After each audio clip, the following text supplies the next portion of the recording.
ആവണി മാസത്തിലെ വെളുത്തവാവിനാണ് ആവണി അവിട്ടം ആഘോഷിക്കുന്നത്.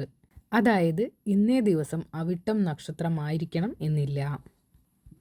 യജുർവേദ ബ്രാഹ്മണർ അന്ന് പൂണൂൽ മാറ്റി പുതിയത് ധരിക്കുന്നു. ഉപാകർമ്മം അഥവാ ഉപനയനം എന്നാണ് ഈ ദിവസത്തെ ആചാരത്തിൻ്റെ പേര്. ഈ ദിവസം അവർ വേദമന്ത്രങ്ങൾ ജപിക്കുകയും അടുത്ത ദിവസം 1008 ഗായത്രി ജപവും നടത്തുന്നു.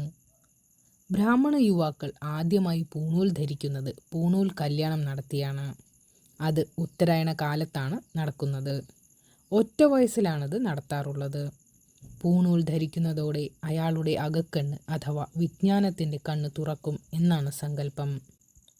ഈ ദിവസം പൂണൂൽ മാറ്റുന്നതോടെ ഒരു വർഷം മുഴുവൻ ചെയ്ത പാപങ്ങളിൽ നിന്ന് രക്ഷ നേടുകയും പുതിയ പൂണൂലിലൂടെ പുതിയൊരു രക്ഷാകവചം അണിയുന്നു എന്നാണ് സങ്കല്പം.